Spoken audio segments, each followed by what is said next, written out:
easy. Something easy. Easy.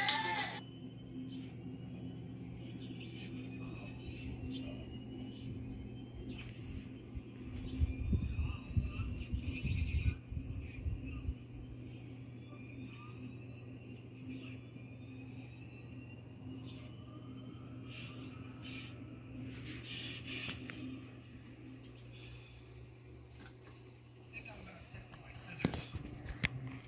Jumper nuts. Perfectly, you just stop making stuff blow up. Mr. Boss, get back to work.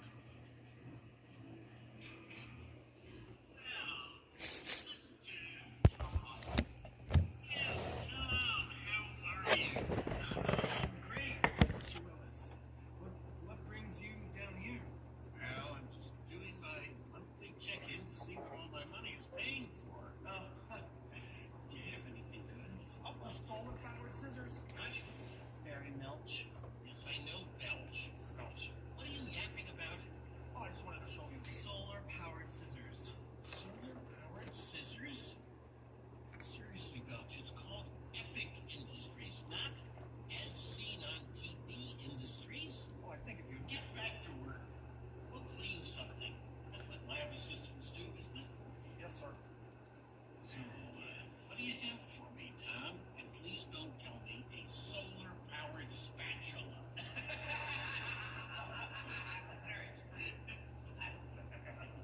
Stop that. I told you to stop doing that. It's creepy. It's nothing like that, sir. Actually, what it is, working on a self-charging super battery. Bells! Bells, right? A self-charging super battery? Well, actually, that is correct, sir. Brilliant. I knew you were a genius. Hiring you was the best thing I ever did for this company. Now, is it done?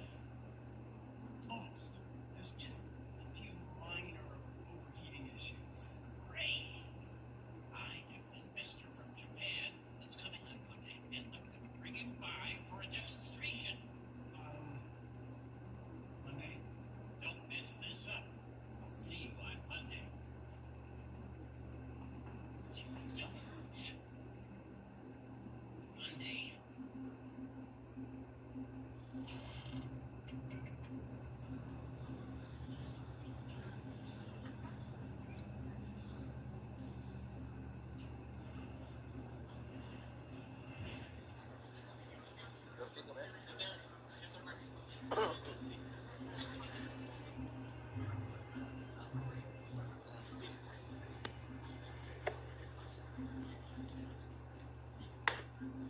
The 26th session of the Senate in the first regular session of the 20th Congress is hereby called to order.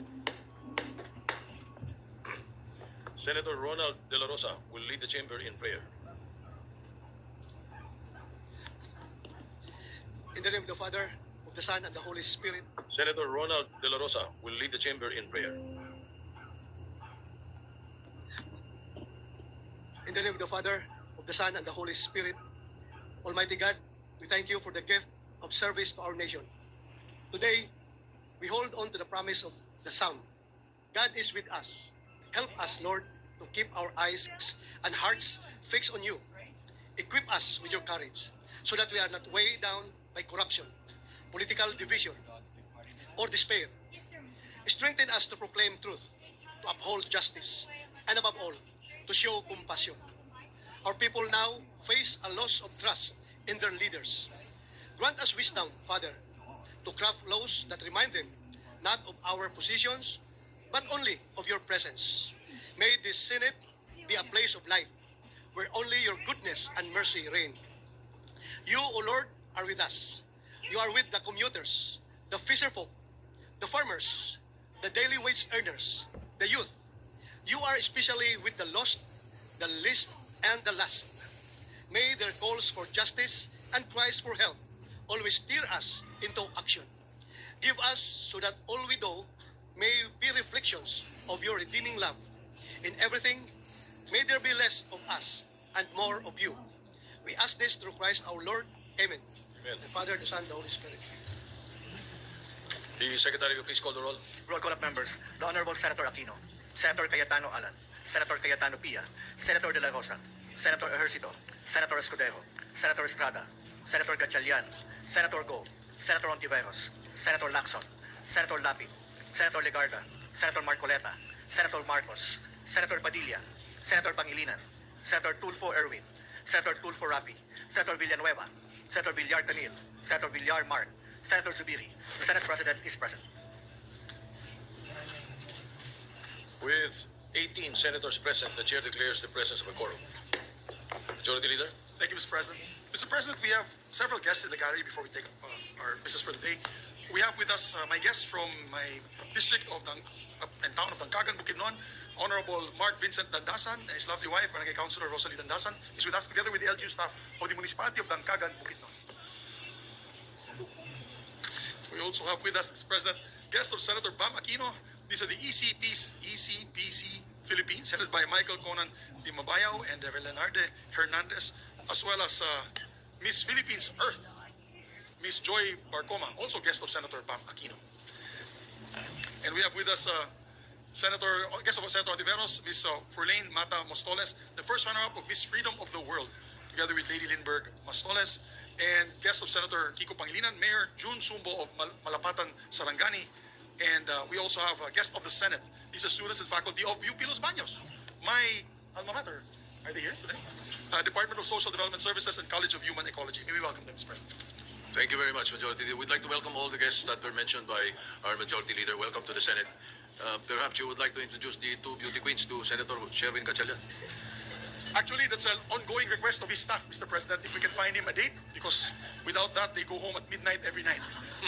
I do not know if the Labor Department would like to look into that. But yes, Mr. President, thank you, Mr. President. Mr. President, move that we dispense with the reading of the Journal of the 25th session, Monday, September 29. Consider the same as approved, Mr. President. Any objection? Carry is none. The motion is approved. Mr. President, move that we proceed with the reference of business. Secretary will proceed with the reference of business. Bills on first reading. Senate number 1399, an act upholding the security of tenure in government service, granting permanent appointment to qualified civil servants under casual, contractual, contract of service, job order, and other similar work arrangements with the government. Senator Villar C. Referred to the Committees on Civil Service and Finance. Senate number 1400, an act granting universal social pension to senior citizens, amending RA 7432, an act to maximize the contribution of senior citizens to nation building, grant benefits and special privileges and for other purposes. Senator Villar C. Referred to the Committees on Social Justice and Finance. Senate number 1401, an act ensuring the welfare and protection of business process outsourcing workers in the Philippines. Senator Villar C. Referred to the Committee on Labor. Senate number 1402, an act prescribing mandatory guidelines on the establishment and operation of local universities and colleges. Senator Ontiveros. Referred to the Committees on Higher Education and Local Government. Senate number 1403, an act providing for a national framework for students' rights and welfare. Senator Ontiveros. To the Committees on Higher Education and Basic Education. Senate number 1404, an act strengthening the Commission on Human Rights as a national human rights institution. Senator Tulfo E. To the Committees on Justice, Civil Service, and Finance. Senate number 1405, an act further amending RA 7277, the Magna Carta for Persons with Disability, as amended, to provide for the lifetime validity of identification cards issued to persons with permanent disability. Senator Tulfo E. To the Committee on Social Justice. Senate number 1406, an act further amending Republic Act number 11213, the Tax Amnesty Act, as amended by RA 11569 and RA 11956, by extending the period of availment of the estate tax amnesty until June 14, 2027, and for other purposes. Senator Tulfo E. Referred to the Committee on Ways and Means. Senate number 1407, an act mandating the establishment of dialysis centers in all national, regional, and provincial hospitals, providing free dialysis treatments to indigent patients, and appropriating funds therefore. Senator Tulfo E. To the Committees on Health, Social Justice, and Finance. Senate number 1408, an act providing for an across-the-board increase in the basic monthly salary of public school teachers and appropriating funds therefore. Senator Tulfo E. To the Committees on Civil Service, Basic Education, and Finance. Senate number 1409, an act abolishing the travel tax. Senator Tulfo E. To the Committees on Ways and Means, Tourism, and Finance. Senate number 1410, an act providing subsidies for indigent public utility drivers and the payment of fees and charges for certificates and clearances required by the LTO in applying for a professional driver's license. Senator Tulfo E. To the Committees on Public Services and Social Justice. Senate number 1411, an act providing for a system of redistributing and recycling food waste to promote food security. Senator Tulfo E. To the Committees on Agriculture and Social Justice. Senate number 1412, an act establishing public basic education schools in geographically isolated and disadvantaged and conflict-affected areas, providing access roads leading to last-mile schools, appropriating funds therefore. Senator Legarda. To the Committees on Basic Education and Finance. Senate number 1413, an act modernizing the TESDA, amending and repealing for the purpose RA 7796, the TESDA Act of 1994, and for other purposes. Senator Legarda. To the Committees on Higher Education Civil Service and Finance. Senate number 1414, anak amending RA 8292, the Higher Education Modernization Act of 1997 to strengthen the governance of state universities and colleges by revising the composition and powers of the governing boards, clarifying the role of the Commission on Higher Education, and granting differentiated autonomy. And for other purposes, Senator Ligarda. Referred to the Committee on Higher Education. Senate number 1415, an act prescribing the mandatory guidelines for the establishment and operation of local universities and colleges, Senator Ligarda. To the Committees on Higher Education and Local Government. Senate number 1416, an act establishing the University of the Philippines National Climate Resilience Institute, and for other purposes, Senator Ligarda. To the Committees on Higher Education, Environment, and Finance. Senate number 1417, an act establishing a National Health Service Outreach Program for senior citizens with functional disabilities, providing for the regular distribution of assistive devices, hygiene kits, and community-based health visits, and for other purposes, Senator Ontiveros. To the Committees on Health, Social Justice, and Finance. Senate number 1418, an act extending the term of the Second Congressional Commission on Education, EDCOM 2, amending RA 11899, creating the Education Cabinet Cluster to support the implementation of EDCOM 2 recommendations, and for other purposes, Senator Ontiveros. To the Committees on Higher Education, Basic Education, and Finance. Resolutions. Proposed Senate Resolution 133, expressing the sense of the Senate, urging the Executive to manifest the Philippines' commitment to improving the human rights situation in the region, particularly in light of ongoing concerns in Myanmar, in accordance with ASEAN principles and obligations, Senator Ontiveros. Referred to the Committee on Rules. Proposed Senate Resolution 134, directing the appropriate Senate Committee to conduct an inquiry into the delayed remittance of GSIS loan payments and or contributions of public school teachers and DepEd personnel, with the end view of enacting remedial measures to ensure timely remittance, accurate posting of payments, and the protection of teachers and government employees from unjust interest charges and penalties, Senator Tulfo E. To the Committees on Government Corporations and Basic Education. Resolution 135, directing the appropriate Senate Committee to conduct an inquiry on the alleged failure of casinos to implement strict Know Your Client policies and to report covered and suspicious transactions to the Anti-Money Laundering Council, with the end view of strengthening existing laws, imposing stricter compliance mechanisms on casinos, and ensuring accountability in the use of public funds, Senator Tulfo E. To the Committees on Games and Banks. Resolution number 136, directing the Committee on Health and Demography to conduct an inquiry in aid of legislation on reports of bullying, harassment, and abuse of authority in hospitals, with the end view of ensuring safe and healthful working conditions for healthcare professionals, Senator Tulfo R. To the Committee on Health. Resolution number 137, directing the Senate Committee on Public Services to conduct an inquiry in aid of legislation on the rising incidents of SIM card-related scams, including the use of fraudulent bank links that result in unauthorized deductions and account hacking, with the end view to strengthen measures that will protect the general public, Senator Tulfo R. Referred to the Committees on Public Services and Banks. Majority Leader. Mr. President, we'd like to recognize Senator Francis Kiko Pangilinan to deliver a manifestation. Mark Bond, the best discount. Daejeon Thai Super Special Price. In the bell. Seasonal squid is in full bloom. Fruit discount. Parties. We recognize Senator Francis Pangilinan. Maraming salamat, Ginoong Tagapangulo, sa ating mga kasamahan sa Senado. Bilang taxpayer at bilang pasweldo ng taong bayan, medyo nakakaasiwa at nakakabahala ang statement na nilabas ng Land Bank kahapon. And I quote, strongly refuting insinuations sa pag-handle nito ng government contractor accounts ng DPWH flood control projects. Ang lumalabas sa ating pagdinig, ginamit ang Land Bank, naglabas ng halos kalahating bilyong pisong halaga ng cash sa loob ng 2 araw na sa Land Bank mismo wini-withdraw ng mga kontratista. Kung tama ang naging statement ng Land Bank na wala silang ginawang mali, sumunod sila faithfully at strictly sa lahat ng existing Philippine banking laws and regulations, ang tanong, ibig sabihin ba dahil walang mali sa paglabas ng 457 million pesos cash sa 2 araw, ay mauulit ito? Pwedeng gawin ulit dahil to quote, sumunod sila faithfully at strictly sa lahat ng existing Philippine banking laws and regulations. We beg to disagree. Dapat sana ay sinabi nila sa kanilang statement, maghahanap kami ng paraan para hindi na mangyari ulit ito. Tandaan po natin, pera ito ng gobyerno, ng taong bayan. Pera na kinubra sa kanila o inuutang sa ngalan nila. Pera na dapat napupunta sa pagkain, edukasyon, kalusugan, kabuhayan.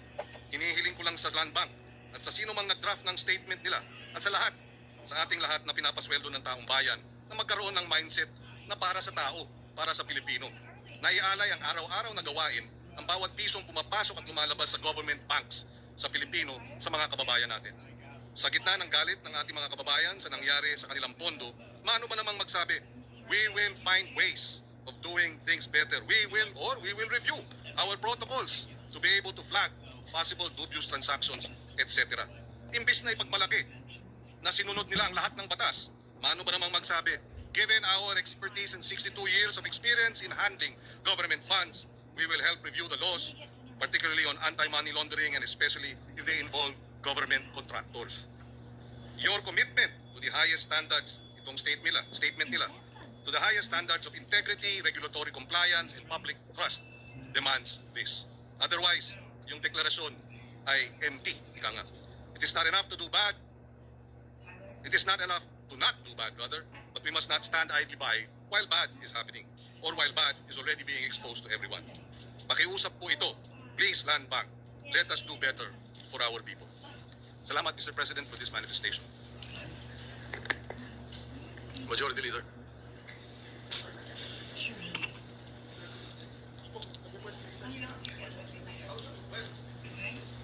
Mr. President, our distinguished Deputy Majority Leader would like to ask just a few questions to the proponent of the manifestation. Senator Risa Ontiveros is recognized. Salamat po, Mr. President. Mari bang magtanong ng ilang clarificatory questions sa good gentleman? Yes, willingly to the Senator from Panay Island and the Republic of the Philippines. Salamat po, Mr. President. Kung talagang faithfully sinusunod ng Land Bank yung mga applicable banking laws sa isyung iniimbestiga natin sa Blue Ribbon Committee, ano sana dapat ang kanilang ginawa, Mr. President? Well, under the AMLA law, they are mandated to report suspicious transactions, number one. I understand they probably did it. But here comes now AMLA. What did they do with the suspicious transaction report? Kung ito ay galing sa DPWH, hindi ba dapat sana ay tinawagan nila ang Land Bank at alamin ang detalye? At hindi ba sana, kung hindi tumawag ang AMLA, ay tumawag ang Land Bank sa AMLA?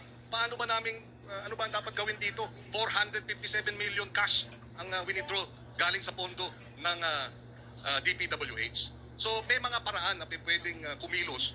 At kung nakita ng AMLA, my understanding is that if the suspicious transactions coming from public works accounts revealed that there could be or maybe a predicate crime of graft and corruption, and therefore this is money being laundered or money being squandered, bakit hindi nagsampa ng kaso, for example? Salamat, Mr. President. And lastly, sinabi po nila sa kanilang statement na they faithfully and strictly complied with. So, good gentleman, kung yes. strictly talaga, ano pa, paano sila dapat kumilos kung totoong strictly sila tumupad sa mga batas? At ang implikasyon nun, kung yun ang ibig sabihin ng strictly at faithfully, edi pwedeng ulit-ulitin yung mag-withdraw ng 457 million sa loob ng 2 araw.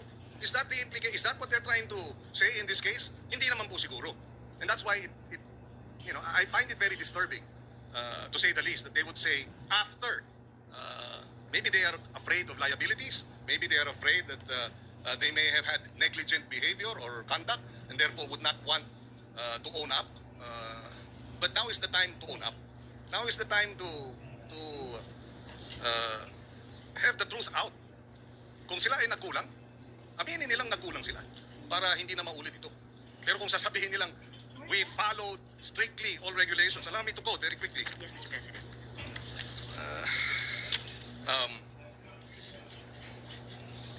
These funds are legitimate government allocations, not private or unverified sources. Land Bank or any other financial institution has no legal authority to block or question duly appropriated government disbursements.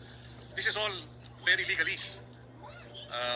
And if we're going to use, legalese language in order to gloss over the fact that no matter how you look at it, 2 days, cash transactions, 457 million pesos. How can that in any way be unsuspicious or regular? And I take note, Mr. President, galing pa sa isang abogado na pinapaalalahanan tayong lahat, huwag tayong palimita sa legalese lamang. So huli-huli, Mr. President, so may nakikita na po ba ang good gentleman na mga applicable laws na bukod sa, of course, kabuang committee report sa Blue Ribbon, pero particular dito sa statement ng Land Bank, applicable laws na malamang kailangang amyandahan para talagang mabigyang daan ang faithful at strict compliance ng ating mga government banks sa ganitong mga usapin? Well, immediately I would like to think government banks cannot be treated the same way as private banks, especially when it comes to precisely public interest involved in the amounts in the accounts of government agencies.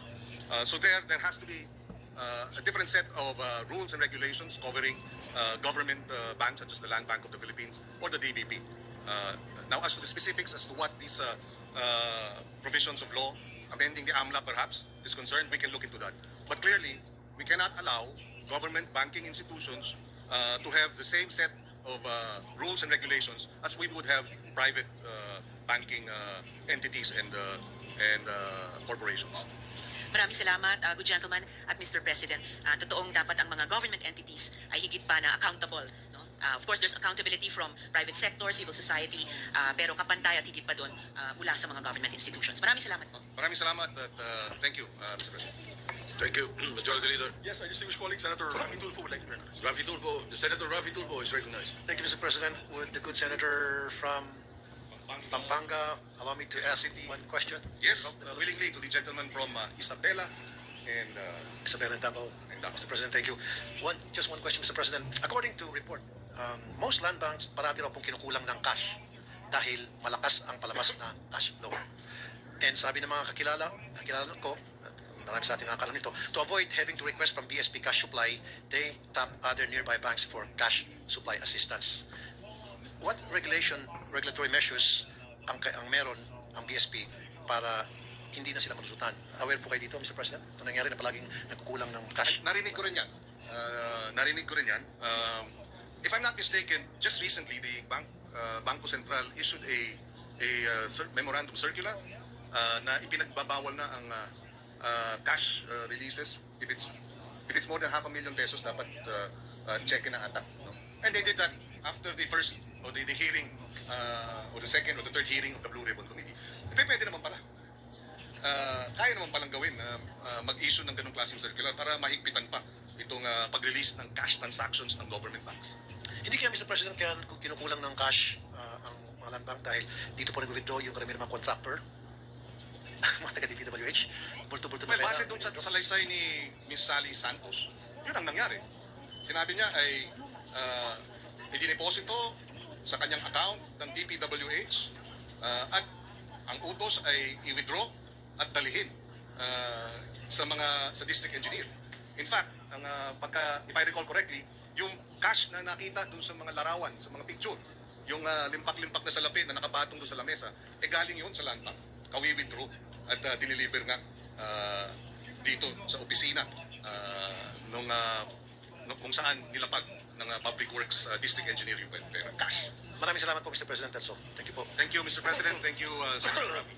Majority Leader. Thank you, Mr. President. Mr. President, I refer the speech.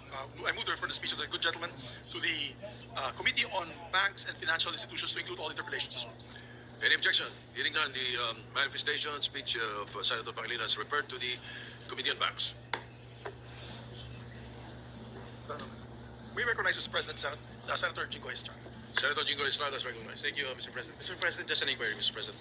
I was tasked by my fellow minority senators. Since last week, during our last session, if my memory serves me right, last Wednesday, we discussed the twin resolutions. The resolution filed by Senator Alan Peter Cayetano and the other resolution filed by three senators, De La Rosa, Padilla, and Bongo, regarding the sense of the Senate with regard to the House arrest of former President Rodrigo Duterte. And we agreed during the last week's hearing that it will be discussed during the All Senators Caucus, which happened yesterday. May I know the status of the twin resolutions, Mr. President? Mr. President, with the information, for the information of the body, we did have an all-member caucus, but the minority was not there. Only Senator Padilla was there. Padilla. But it's not their fault, Mr. President. Dumating po si Vice President Sara Duterte, so they were, of course, accommodating and hosting Madam Vice President's office nila. But so the status, we were not able to discuss it lengthily and fully because of, we didn't have the sponsors of the measures in the all-members caucus yesterday. Pero nandito po tayo, for the record, nandito po tayo naghihintay sa lounge. So if the good gentleman would want, maybe after this we can suspend after the three resolutions and discuss it.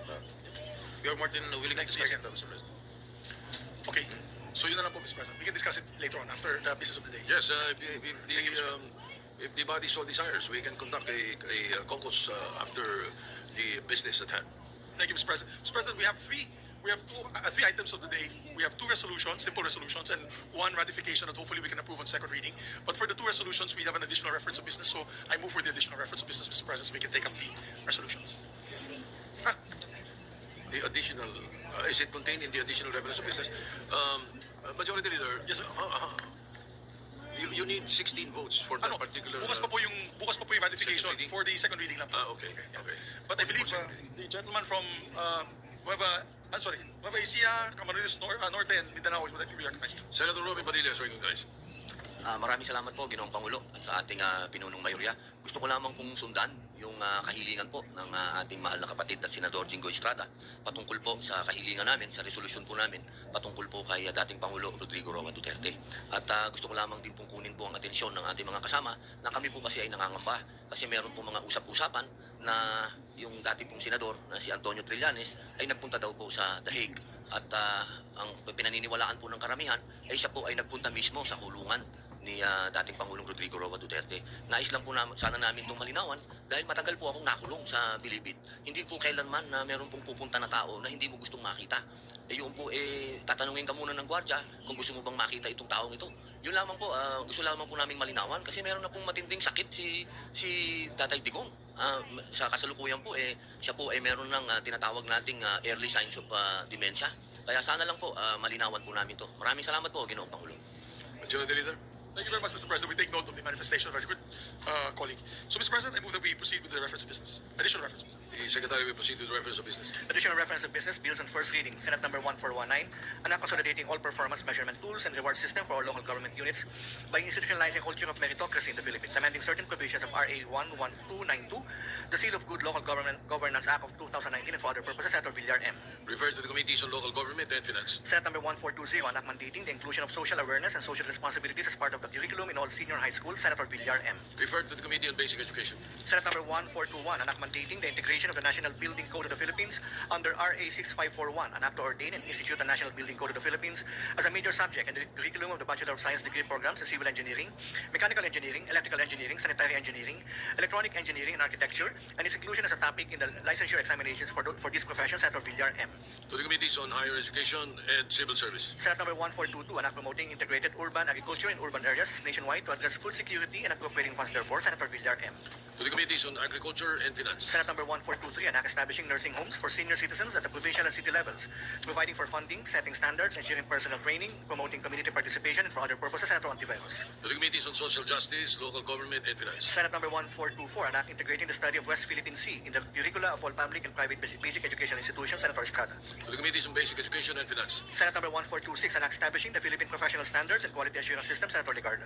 To the Committees on Higher Education and Civil Service. Senate number 1427, an act strengthening the Commission on Higher Education, repealing for the purpose RA 7722, the Higher Education Act of 1994. Senator Ligarda. To the Committees on Higher Education, Ways and Means and Finance. Resolutions. Proposed Senate Resolution 138, congratulating and commending Filipino-American singer Jessica Sanchez for winning America's Got Talent Season 20, the first contestant of Filipino descent to win the competition. Senator Estrada.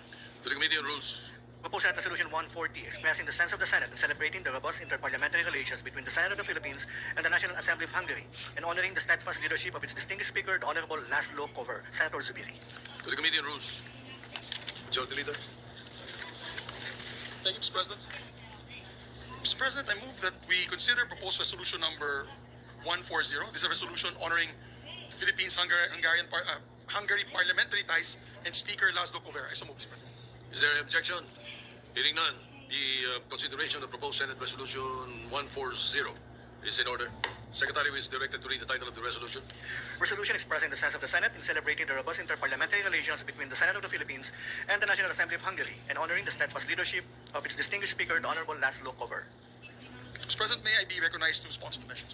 You may do so. You proceed, Majority Leader. Thank you very much, Mr. President. Siguro kasama ko po dito sa ating Senado ay nagtataka bakit po natin in-honor ang ating samahan at pagkakaibigan ng Hungary and the Hungarian Parliament is also because we're going to receive the Hungarian Speaker, which is the number 3. I think he's your co-equal, Mr. President. They only have a single parliament in Hungary, but he's also third in rank and line of succession in Hungary, and he'll be visiting us, I believe, on October 15. So that's why we are hopefully being able to pass this resolution and be giving it to him. And as a fact, Mr. President, Hungary has always been a good friend of the Philippines, particularly since our establishment of diplomatic relations 52 years ago. Since then, Hungary has championed us in matters regarding the European Union. As a matter of fact, when we pushed for our status as priority beneficiary of the General Scheme of Preferences, or GSP, and our ongoing negotiations for free trade agreement, it is Hungary that's in the forefront of pushing for these two measures to be approved by the European Union Parliament. Hungary has also been constant in her support for our country's fair share in the global landscape, such as our maritime rights under the international law, as well as our bid for membership in the United Nations Security Council and the United Nations Commission on International Trade. The close friendship between our two countries is perhaps best exemplified through our ties with the Parliament's Hungary-Philippines Friendship Group, headed by their Deputy Speaker, who's a dear friend of mine, Mr. President, Isvatan Jakab. And he's the president. I happen to be the counterpart. I happen to be the president of the Philippine-Hungary Friendship Group. When we visited last October 2023, they graciously welcomed our delegation in 2023 as well as 2020, as early as 2029, of which time we were hosted by this previous one by the national speaker himself, Laszlo Kover, along with Deputy Speaker Jakub. In turn, we've had the honor of welcoming friends from the Hungarian National Assembly in November 2021, led by Deputy Speaker Jakub, and in January of this year, led by Committee on Foreign Affairs Chairperson Zolt Nemeth. And again, this October, as Speaker Kover leads an official visit to the Philippines. These exchanges have been wonderfully productive and have yielded stronger partnerships in agriculture, education, healthcare, and disaster management. As an agriculturist myself, I have to thank Hungary for being extremely generous in agriculture and aquaculture technology, to our great benefit, Mr. President. Indeed, one of the highlights of our 2023 visit to Hungary was getting to sit down with the heads of Hungarian universities, Hungarian University of Agriculture and Life Sciences, or MATE. This is their equivalent of the University of the Philippines, Los Baños, which dedicates 35 slots for Filipino scholars every year. And many of our best and brightest are getting their education in Hungary. As a matter of fact, Mr. President, my Chief of Staff, Attorney Nelisa Makabayag, is a graduate of Hungarian education for her master's. And they're bringing all that knowledge back home to help us build stronger agricultural sector and more food security for the future of our Filipinos.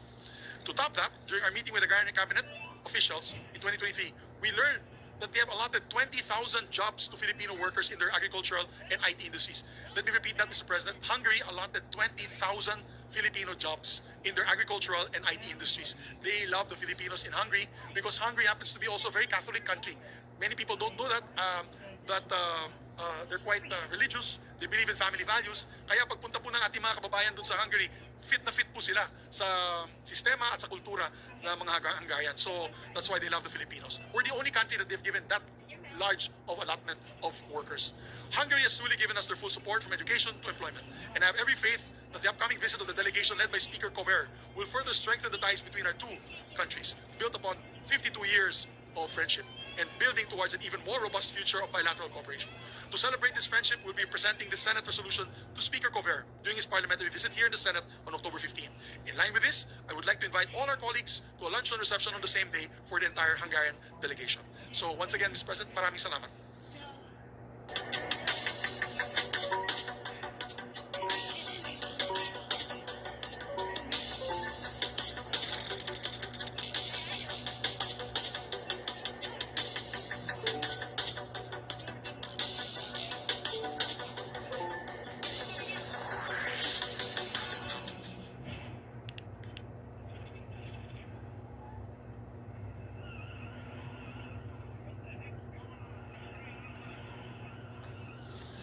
Thank you. Majority Leader, are there any interpellation? There are no interpolations, Mr. President, just a quick amendment to the resolution. Therefore, I will entertain a motion to Yeah, we open could close the period period of of amendments. to close the period of interpolation, Mr. President. So, Period of interpellation is closed. The period of amendments open. Yes, You're Mr. recognized. Mr. President, just on the second whereas clause to delete, and I quote, end the United Nations Commission on International Trade. Close quote. I so, Mr. President. Any objection? Hearing none, amendment is approved. There being no other amendments, move to close the period of amendments. Any objection? Hearing none, period of amendments closed. Mr. President, with that, I move to adopt Senate Resolution number 140, subject to style. Any objection? Hearing none. Yes, Resolution 140 is hereby approved. May I request that all Adopted. members be made co-sponsor, Mr. President? Hearing no objection, therefore we are making all the members present as co-authors or co-sponsors. Co-authors of the measure. And we have another resolution, Mr. President. Yes, sir. Mr. President, I move that we consider proposed Senate Resolution number 128.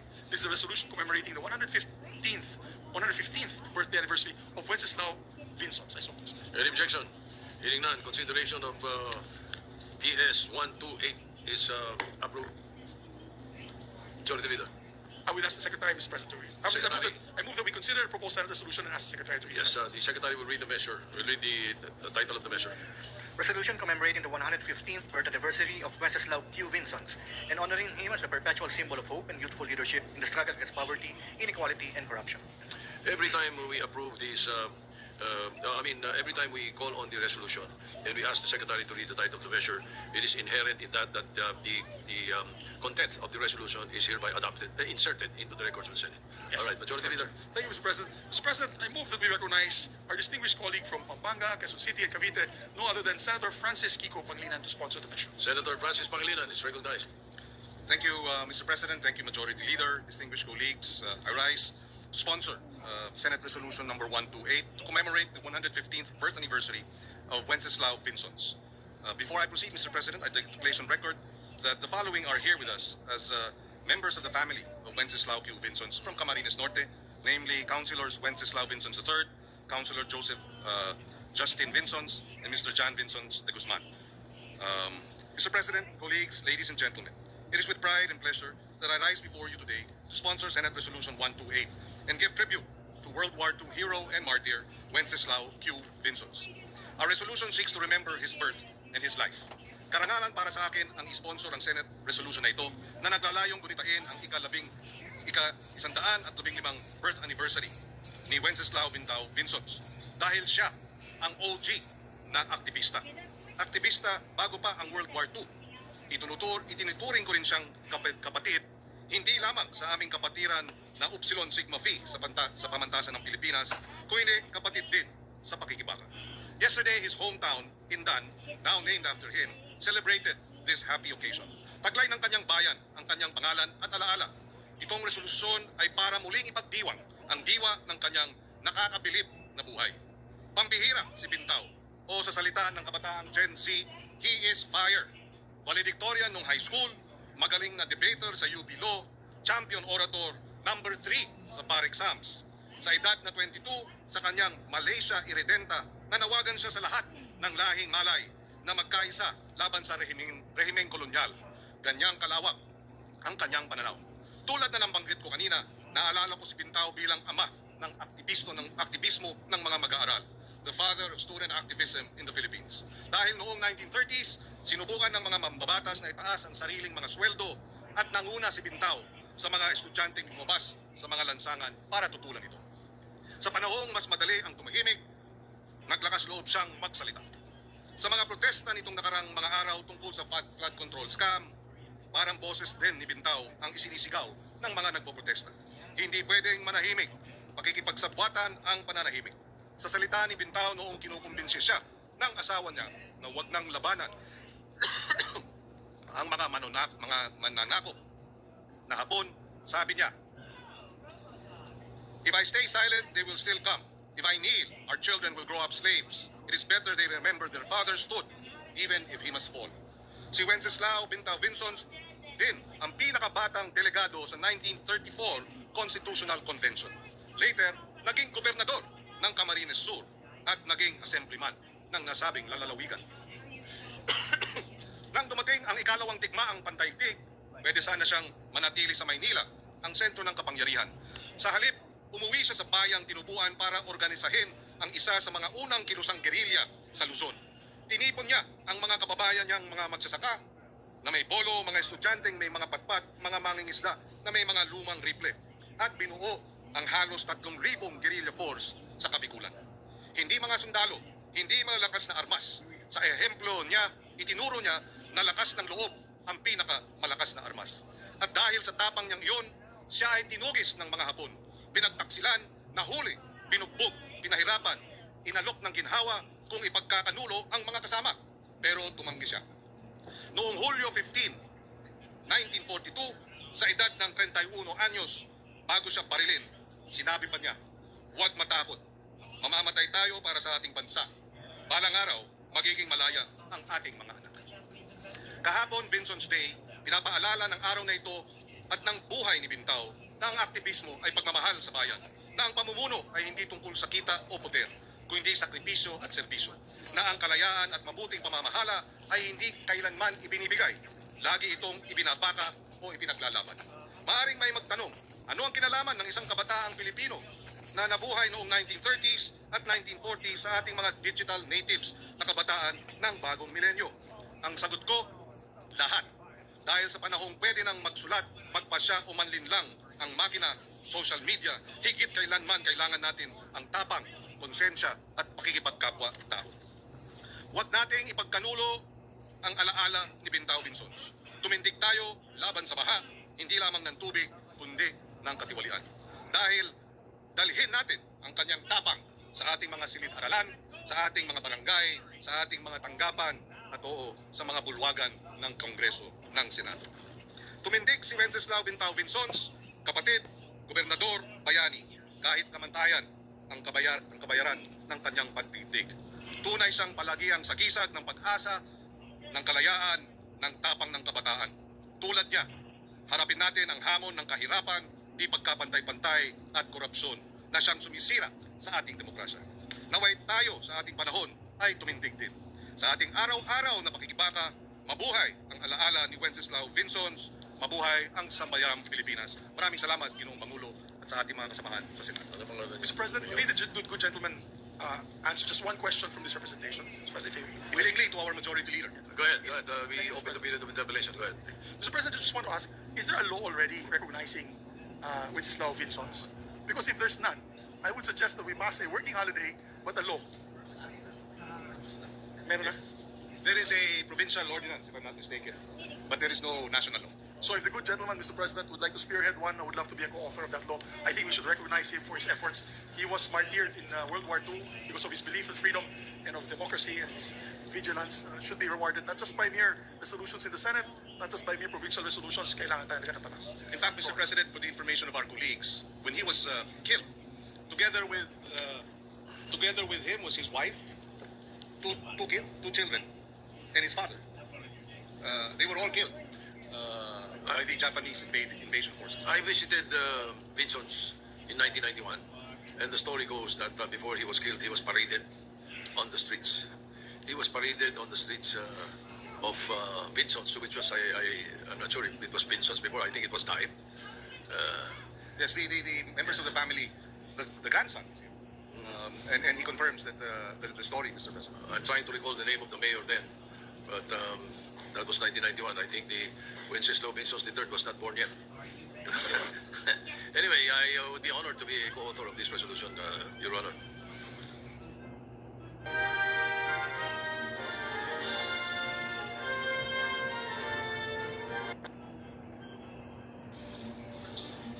Senator Big Lacson, sir. Thank you, Mr. President. The Majority Leader raised a very interesting question and a manifestation. Wala pala tayong law, even a proclamation or executive order na nagdi-declare ng isang Pilipino bilang national hero. Even Dr. Jose Rizal and the others, by tradition lang, Yes. naging national.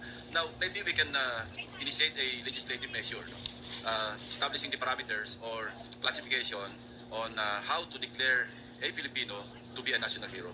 And I would suggest that Wenceslao Vinsons would be the first recipient of that law if ever it is passed. Because as you were sponsoring, as you were delivering your sponsorship speech, I was chatting with ChatGPT. Alam nyo, yung exploits niya talagang tindig balahibo, no? That He is was correct. captured by the Japanese, very young Quantum delegate at age 24, 1935 Constitutional Convention. Tapos elected as governor, a member of the House of Representatives. And he was captured by the Japanese because he was the one who organized yung uprising sa Bicol. That is correct. The whole of Bicol region. He was tortured but he refused to cooperate. So he was beheaded. Yes. Along with the other That is associate correct. members of the family. Very unfortunate, and what a waste, no? Because in his young life, he was beheaded at age 31. No? He could have contributed a lot para sa ating mahal na bayan, especially during the Japanese occupation, and even beyond that, had he not been beheaded. So maybe we can craft a legislative measure para maging batas. Ano ba yung mga parameters? Para na sa ganon, kung meron tayong ma-encounter na ganyan, mga exploits by a Filipino patriot like Wenceslao Vinsons, at least meron tayong magagawa para ma-recognize yung kanilang mga heroism, ika nga. So, I think we can work on that, Yes, Mr. yes. President. So with that, thank you, Mr. President, for the opportunity. Thank you, Senator Lacson. If I may just put on record also, Mr. President, this was a column of Mr. Romero, Segundo Romero, in the Philippine Daily Inquirer 10 hours ago, so today. And if I may quote, born in 1910 in Indan, Camarines Norte, he became the UP Student Council chairperson and editor of the Philippine Collegian. He was a visionary, far-seeing, a brilliant advocate for a pan-Malay union, founded the Young Philippines, a political party of law students who insisted that the youth was not a waiting room, but a vanguard. At 24, he was a delegate to the 1934 Constitutional Convention. At 27, he was governor of Camarines Norte. At 29, he was assemblyman. But the true test, sabi nga, came not in the halls of lawmaking, but in the forests of Bicol during World War II. And for the Japanese, neutralizing Vinson was essential. When he was captured in 1942, they offered him collaboration, help pacify the resistance in exchange for his life, and he refused. And therefore, the Japanese retaliated by executing 6 members of his family. His father, Gabino, his wife, Liwayway, his sister, and 2 of his children. And an unborn child was lost with Liwayway. So she was pregnant at the time that she was killed. So clearly, the sacrifice of Wenceslao Vincent and his family is worthy of immeasurable and worthy of our giving him the honor that he deserves. I therefore move that we, well, unless there are, yes, I understand the gentleman from Camarines Norte. Senator Robin Padilla is recognized.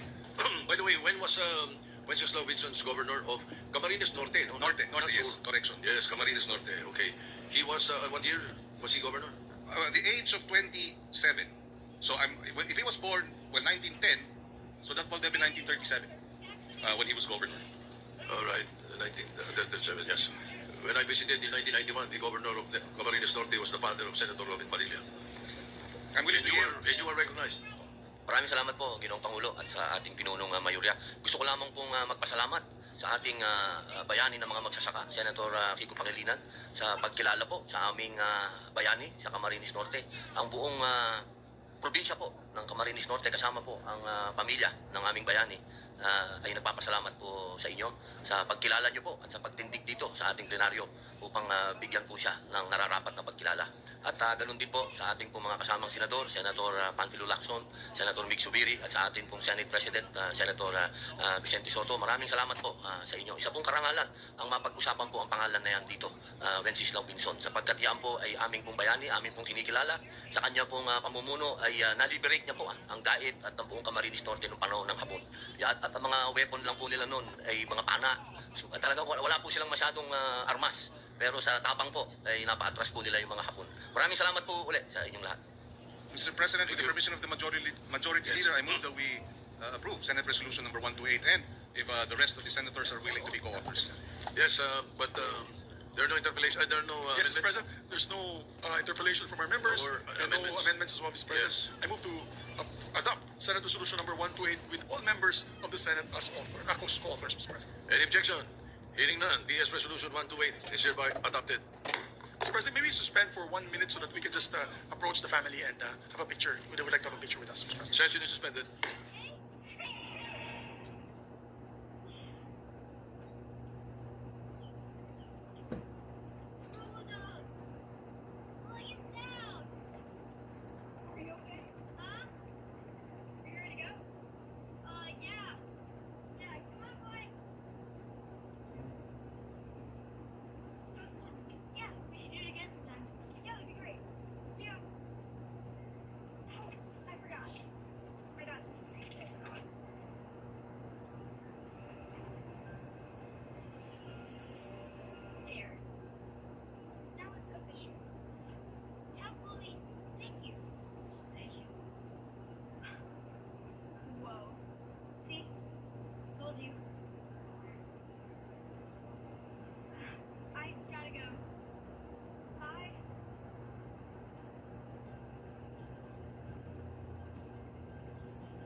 비행기 정비를 고치는 일로 생각하는 항공사와 행복을 지켜내는 일로 생각하는 항공사. 뭐가 달라도 다르지 않을까?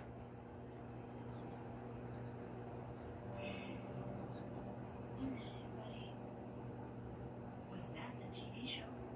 It was a video I made to show how much I loved Dom. Is this another way to show affection? I guess. Can I watch it again? Sure.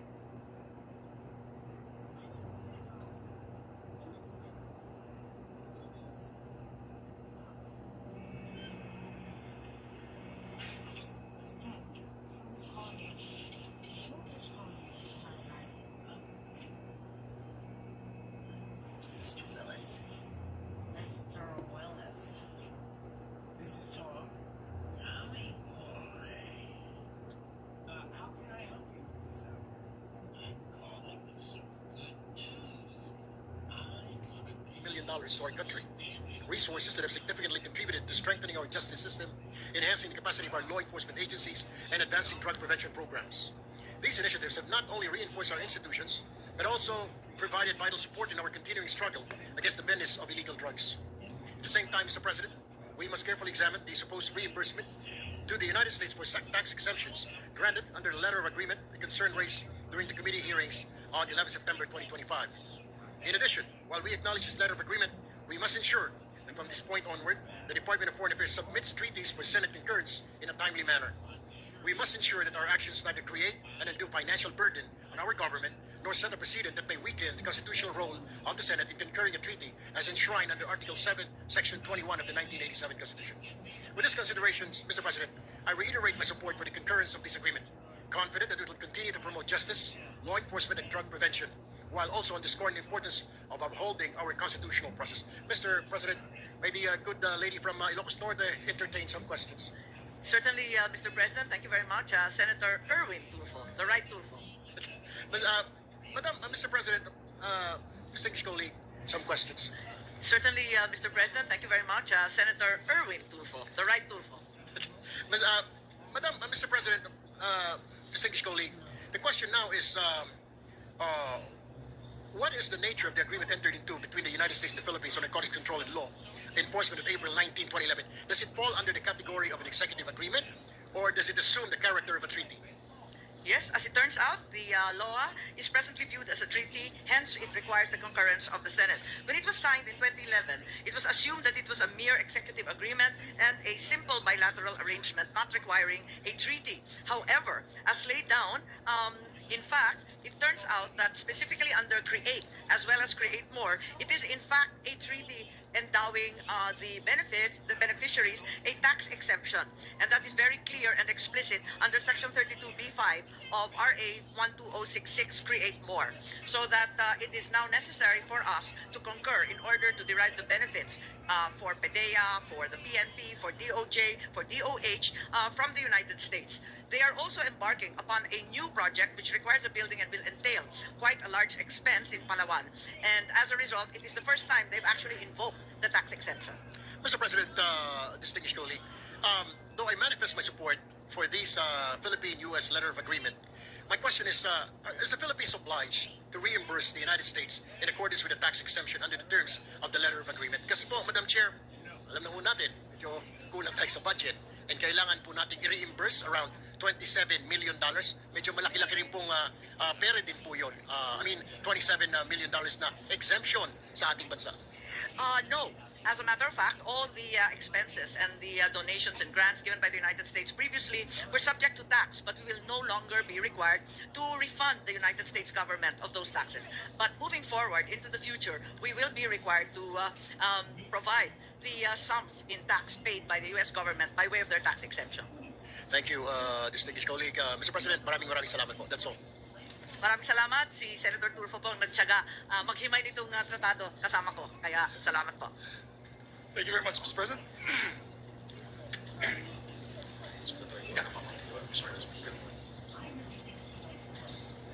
Majority Leader. Thank you, Mr. President. Mr. President, no other member wishes to interpolate the measure. I move we close the period of interpolation. Any objection? Hearing none, period of interpolation is closed. Mr. President, we'd like to ask the sponsor if there's any amendments. No, there are no amendments, Majority Leader. There are no amendments, therefore we close the period of amendments. Mr. President, I move to approve on second reading. PS Resolution number 139 under Committee Report number 2. Any objection? Hearing none.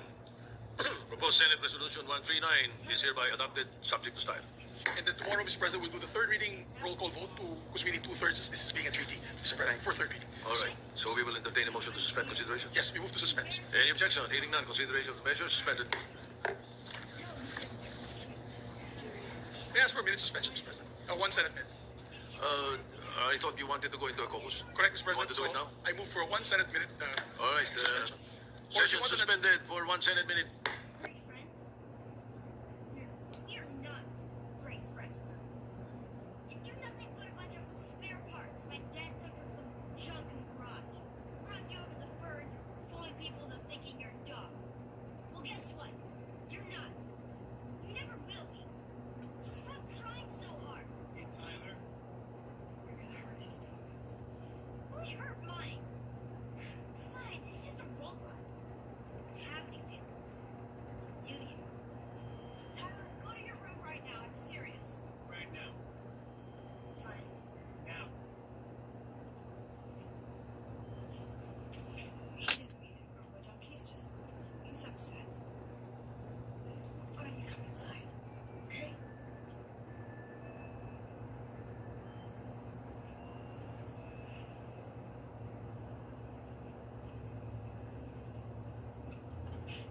Is that Mr. Willis?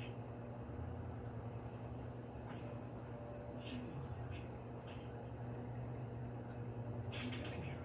I told you on the phone that I'm not interested in selling. Who said anything about selling? I'm taking. Beg your pardon? I have a contract signed by you when you started working for me that anything you did while on my payroll belongs to Epic Industries. So, that baby belongs to me. Well, I'm sorry, because Robodog belongs to my son, and you're not taking it. I don't want your son's main chinglet. I want the battery inside. Can you believe this? So, you can give it to me now, or I'll sue you for everything you've got. You don't take it anyway? Well, then I'll see you in court. O anong gagawin ng sundalo? Anong gusto nilang ipagawa sa sundalo? Sino nga ang nananawagan? Taong bayan ang nananawagan? Lahat ng taong bayan? Mr. Willis, please don't hurt my family. Is this what you want? Take it.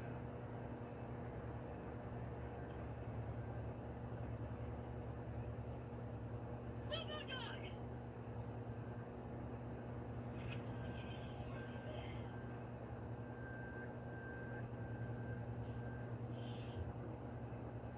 Robodog! 얘들아, 보영이가 쏜대. 내가?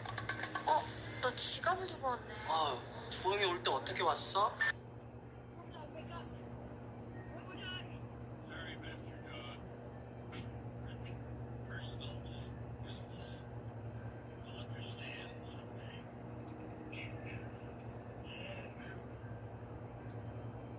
Drive notes.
wanted to say I'm sorry.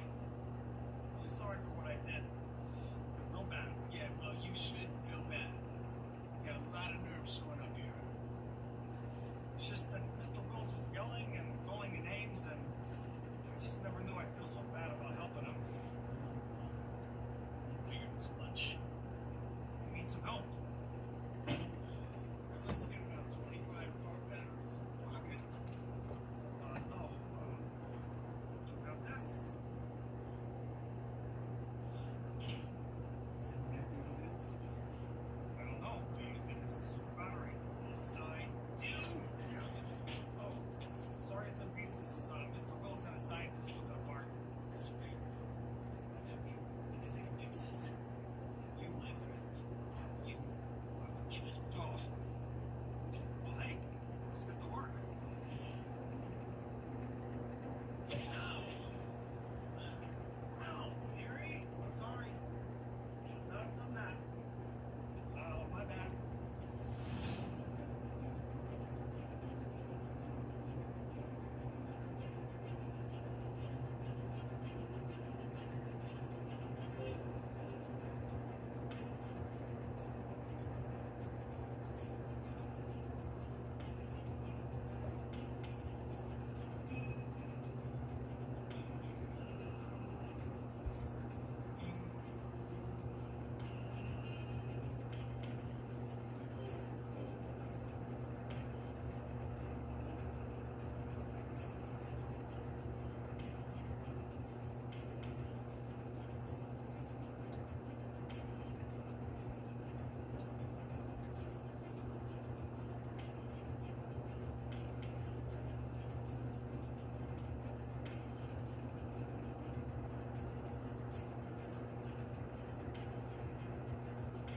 I am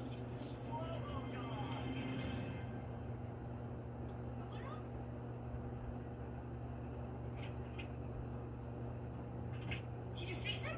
We fix it. Mary brought the battery. Who's Barry? Hold on. Hey. Weren't you that guy who tried to steal Roboduck a couple days ago? Yeah, you just look at Dog Catcher. That may have been me. Dad, this guy's bad news. You need to get him out of here. Tyler, Mary has made some mistakes. But sorry. It's our friend. Yeah, I'm a friend, Tyler. I'm really sorry. Hello, Tyler. Roboduck. You're alive. Not technically, Tyler. I am just a bunch of spare parts, like you said before. Yeah. Sorry about that. You know what? The best bunch of spare parts a boy could ever ask for. I didn't know that before. I love you, buddy. I love you too. I want to thank you for bringing the battery. No problem. How did you get it from Mr. Willis? Well, he didn't need it now. He's got one of his own. What do you mean he's got one of his own? Yeah, he and that guy from Japan, they made a gigantic version of your super battery. They're going to unveil it for the town this afternoon.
realization that all these theatrics are here to cover up the lack of an epic announcement.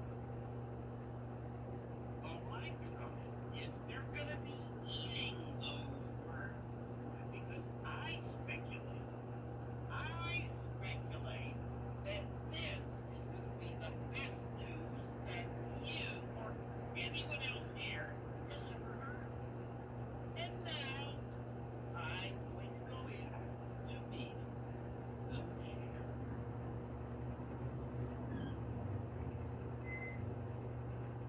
Big words from an even bigger ego. We'll keep you updated live right here from Epic Industries.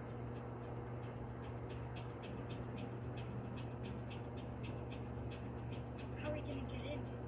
I don't know. We need some kind of distraction. Harry, what are you doing? Making a distraction. Why is he taking his clothes off? Because he's a strange man, son. Hey, follow me! Follow me! Come on!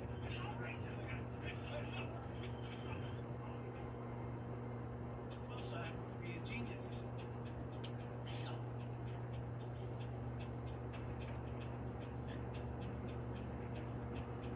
This was. Don't worry, Dad. You can go behind this. Sure. Good luck, Tom. Hey, son.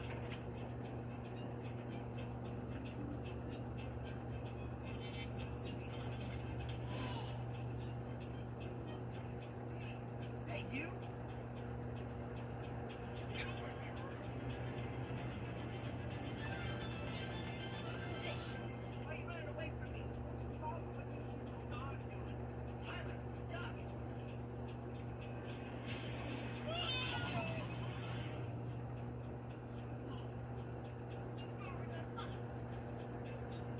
Help me, man, they got me. I'm at the security gate. Where are you going? Ladies and gentlemen, if you can please make your way to the main stage, Epic Industries' main presentation will begin momentarily. Thank you.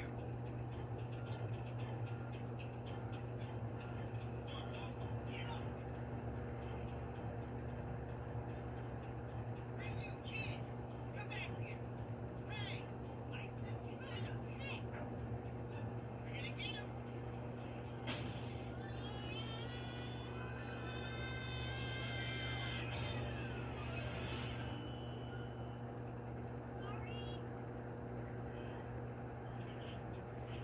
Ladies and gentlemen, Oh boy, it is my honor to introduce to you a man, no, a visionary, who has single-handedly changed the lives of so many, including my own.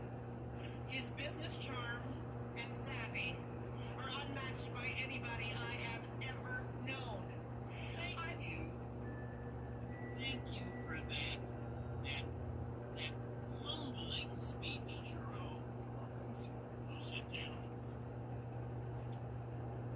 Ladies and gentlemen, when I was a child, I had dreams, much like all of you in the audience had. I had a dream to be something greater than anyone else. A dream to create something that would make people wonder how they ever survived without it. A dream to create something truly epic. But today, I don't present to you just a few words of a dream. Today, I present to you the reality. Today, I present to you a technology that truly embodies everything that Epic Industries stands for.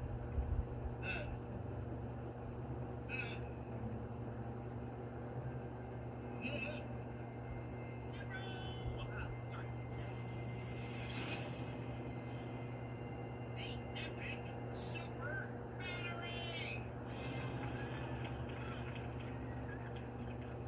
With the Epic Super Battery, you don't need to rely on traditional forms of energy ever again.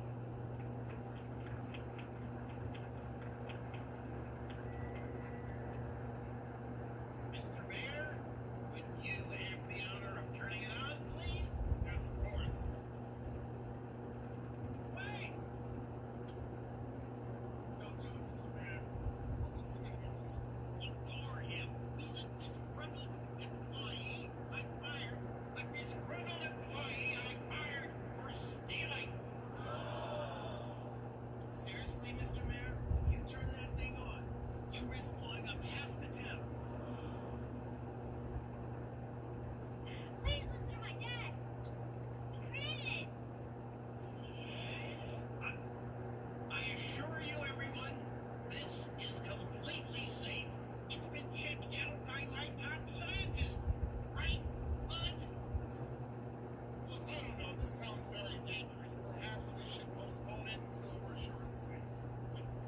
already told you it's safe. Watch this. No, no. See? Is it magnificent?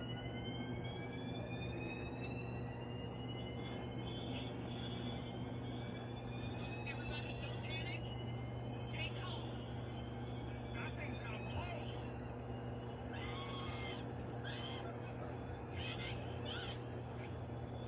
As independent as you can from a safe distance. What about you? Try to shut this thing down. Be careful. Shut it off, Willis. I can. Why not? I don't know how. What about the emergency shut-off switch? I took out the emergency shut-off to save money. But that was cheap of you. Why would you do something like that? Why would I ever need to shut it off? Maybe for a situation just like this. Look, I don't understand. It worked perfectly in your machine. Why doesn't it work in mine? It's exactly the same. Wait a minute. Exactly like mine? Well, except for the emergency shut-off. Oh, wait. Oh, BTCC에서 오늘 수익 2,800달러. 자고 일어났더니 또 수익이 늘어났어요. BTCC에서 거래를 시작한 이후로 매일 수익을 받고 있어요. 300개 이상의 무기한 선물, 최대 225배의 유연한 레버리지, 최저 0%의 거래 수수료. 수익이 매우 만족스럽습니다. 지금 가입하고 만 55USDT의 웰컴 보너스를 받아보세요. 지금 다운로드하고 거래하세요.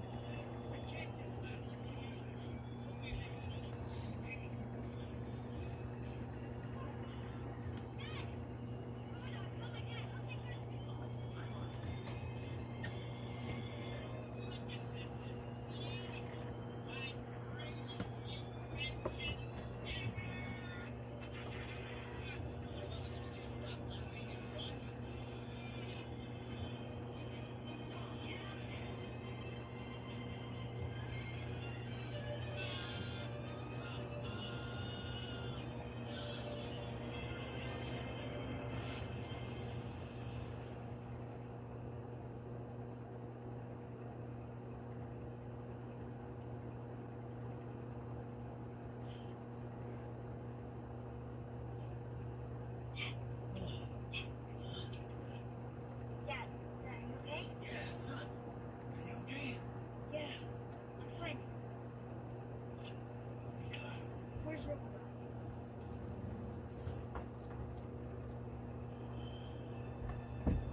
Son, I'm sorry. Okay. He sacrificed himself to save you from the explosion. He's definitely a hero. My friend.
pieces of the ancient South China Sea. Thank you, President. I call on the representative of the Philippines. Mr. President, I wish to refer to the statement of China referring to the 2016 Arbitral Award, which is binding to all parties and final. The award was an affirmation of the dispute resolution mechanisms of the 1982 United Nations Convention on the Law of the Sea, or UNCLOS. It authoritatively ruled that a claim of historic rights to resources within the seas falling within the 9-dash line had no basis in law and is without legal effect. It upholds the Philippines' sovereign rights and jurisdiction in its exclusive economic zone. It affirms that certain actions within the Philippine exclusive economic zones violated and continue to be violated the sovereign rights of the Philippines and are thus unlawful. That large-scale reclamation and construction of artificial islands poses severe environmental harm in violation of international conventions, and that large-scale harvesting of endangered marine species damages the marine ecosystem. We firmly reject attempts to undermine it. At the same time, we welcome the growing international support for the award. We therefore strongly urge China to respect and implement the 2016 Arbitral Award. Thank you, Mr. President. I call on the representative of China for a second intervention. Thank you, President. President, in view of the statement made by the representative of the Philippines, China feels it compelled to respond once again. The disputes between China and the Philippines on the South China Sea are in essence territorial and maritime delimitation disputes. Territorial matters fall outside the scope of UNCLOS. Furthermore, on the issue of maritime delimitation, China has excluded the application of dispute settlement procedures in its 2006 declaration made under UNCLOS. Therefore, the arbitral tribunal has no jurisdiction whatsoever over the subject of arbitration. Regrettably, however, the tribunal not only exercised ultra-virus jurisdiction but also rendered an unjust award. The so-called award disregarded legal principles and facts on issues of the regime of islands, historic rights, and outlying archipelagos of continental states, putting forth erroneous reasoning and conclusions. This seriously undermines the spirit and principles of the Convention and severely impacts the authority and integrity of international law of the sea. China does not accept or recognize the so-called South China Sea arbitration case. Our sole purpose is precisely to avert the international rule of law in the maritime domain and to maintain a fair and reasonable international maritime order. China carries out peaceful and constructive activities on its own territories. This is a just right of a sovereign country. This is not a so-called artificial island reef. China places high importance on the protection of South China Sea's environment. Philippines' illegal military fleet in the island means that Philippines is the biggest destroyer of the South China Sea ecosystem. Philippines has repeatedly accused China. The sole purpose is to hide its fact of reneging on its promise and distorting the facts. We ask our Philippine colleagues to return to the correct path of resolving the South China Sea issue based on dialogue instead of playing up the South China Sea issue on a multilateral platform. This will not facilitate the settlement of the dispute, but rather this will escalate tensions and leading to enhanced mistrust. I thank you, President. Call on the representative of the Philippines for a second intervention. Mr. President, with respect to the second intervention made by China, I would like to reiterate that the 2016 Arbitral Award is final and binding. It is in line with the 1982 rules. This this evening, our Secretary of Foreign Affairs emphasized that to maritime nations such as the Philippines, international law, particularly the 1982 UNCLOS, is fundamental to our future. While our government vessels and fisher folk continue to be harassed in our own waters, and as we remain on the receiving end of illegal, coercive, aggressive, and dangerous actions in the South China Sea, we abide by the UNCLOS as reinforced by the binding 2016 Arbitral Award on the South China Sea. We are also committed to diplomacy and to the peaceful means of settling international disputes under the Charter of the United Nations as reinforced by the 1982 Manila Declaration. Again, we strongly urge China to respect and implement the 2016 Arbitral Award on the South China Sea. Thank you, Mr. President.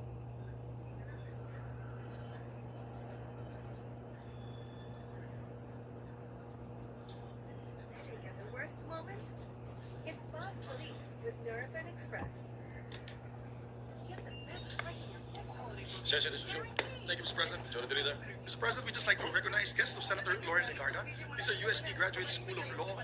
Reverend Father Dexter Austria is here with us, the Regent of the Graduate School of Law.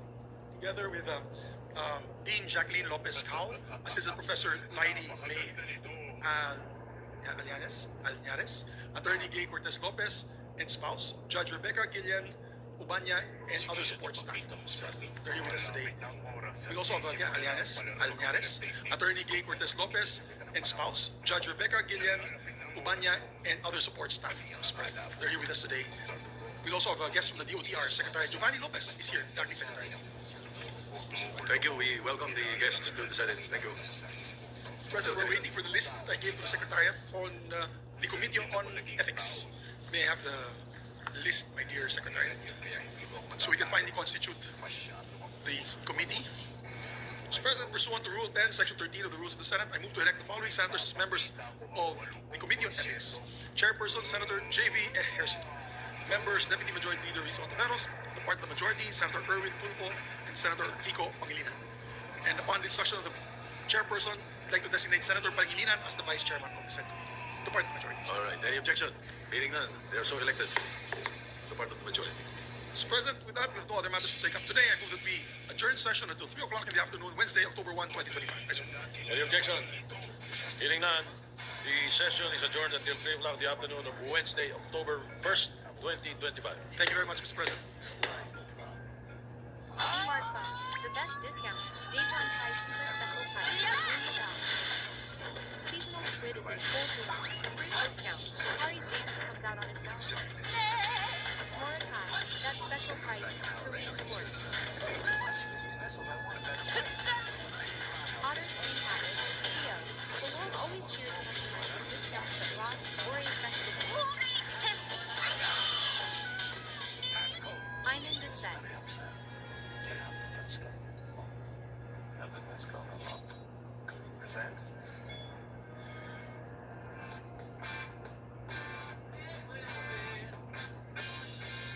Sorry I'm late. How'd you make? Well, I'm growing up.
Senator, good morning po sa inyo. Good morning po, Senping.